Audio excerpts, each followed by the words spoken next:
Halo teman-teman, perkenalkan kami dari kelompok 5 yang beranggotakan Muhammad Gilang Saputro, Francisca Melinda Hapsari, dan Anissa Nurfadilah. Kami akan menjelaskan tentang pasal yang terdapat di dalam Kode Etik Psikologi. Bab 7, Biaya Layanan Psikologi. Pasal 33 tentang penjelasan biaya dan batasan.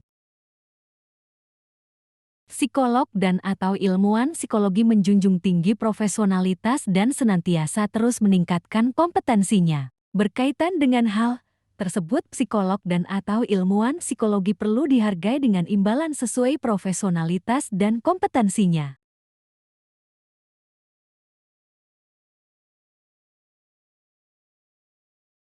Pengenaan biaya atas layanan psikologi kepada pengguna jasa perorangan, kelompok, lembaga atau organisasi atau institusi harus disesuaikan dengan keahlian dan kewenangan psikolog dan atau ilmuwan psikologi, dengan kewajiban untuk mengutamakan dasar-dasar profesional.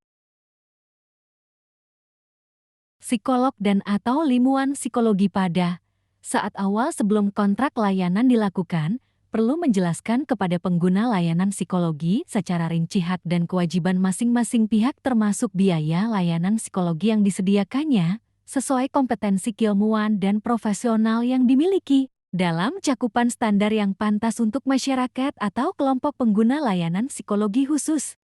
Psikolog dan atau ilmuwan psikologi dapat menggunakan berbagai cara termasuk tindakan hukum, untuk mendapatkan imbalan layanan yang telah diberikan jika pengguna layanan tidak memberikan imbalan sebagaimana yang telah disepakati. Psikolog dan atau ilmuwan psikologi harus memberitahu pihak yang bersangkutan terlebih dahulu bahwa tindakan tersebut akan dilakukan, serta memberi kesempatan untuk dapat menyelesaikan permasalahan sebelum tindakan hukum dilakukan.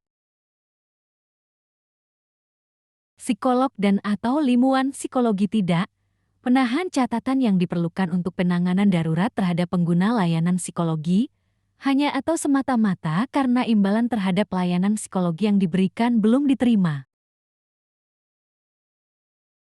Psikolog dan atau ilmuwan psikologi tidak bersedia memenuhi permintaan layanan psikologi yang diketahui melanggar kode etik seperti yang dicantumkan dalam keseluruhan pasal-pasal dalam kode etik ini, apalagi menerima imbalan dalam bentuk uang atau dalam bentuk lain untuk pekerjaan tersebut.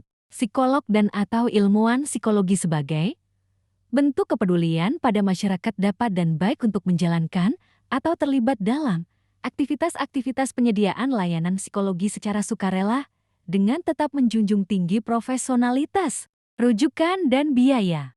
Psikolog dan atau ilmuwan psikologi membagi imbalan dengan profesional lain, atasan atau bawahan.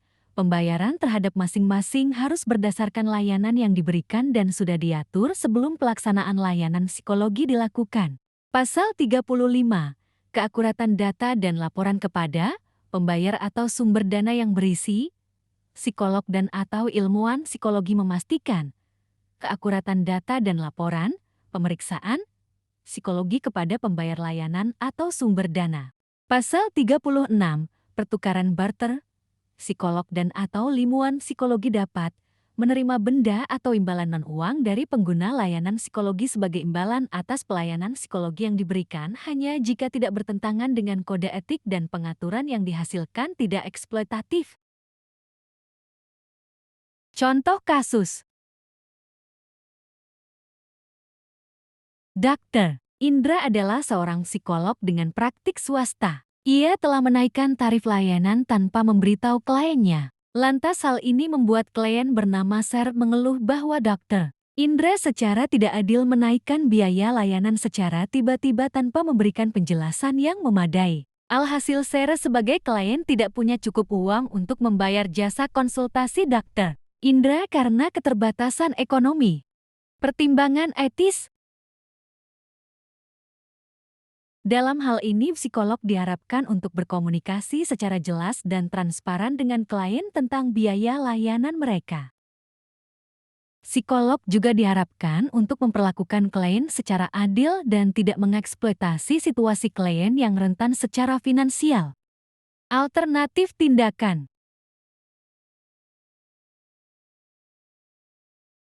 Yang pertama, Dokter Indra harus memberikan penjelasan yang jelas dan terperinci kepada seller mengenai alasan kenaikan biaya layanan secara tiba-tiba.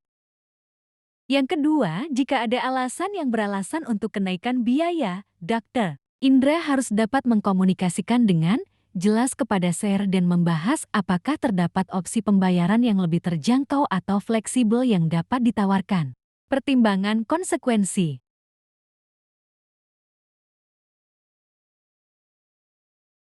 Yang pertama, dengan memberikan penjelasan yang jelas, Dokter Indra dapat memperbaiki hubungan dengan seller dan menjaga kepercayaan antara psikolog dan klien. Yang kedua, jika alasan kenaikan biaya tidak beralasan atau tidak dapat dibenarkan secara etis, Dokter Indra harus mempertimbangkan untuk membatalkan atau meninjau kembali kenaikan tersebut. Keputusan dan langkah tindak lanjut. Yang pertama, Dokter Indra memutuskan untuk bertemu dengan Sarah dan memberikan penjelasan yang jelas mengenai alasan kenaikan biaya layanan. Yang kedua, Dokter Indra juga akan membahas opsi pembayaran yang lebih terjangkau atau fleksibel yang dapat ditawarkan kepada Sarah, jika memungkinkan. Yang ketiga, pertukaran jasa atau keterampilan. Dokter Indra dan Sarah dapat mencapai kesepakatan untuk melakukan pertukaran jasa atau keterampilan sebagai bentuk pembayaran. Catatan. Namun penting untuk dicatat bahwa dalam menggunakan pertukaran pembayaran lainnya, psikolog harus tetap memperhatikan prinsip-prinsip etika dan memastikan bahwa pertukaran tersebut tetap adil, tidak mempengaruhi independensi profesional, serta tidak menimbulkan konflik kepentingan. Psikolog juga harus memastikan bahwa kualitas dan standar pelayanan tetap terjaga dalam pertukaran pembayaran tersebut. Kesimpulan.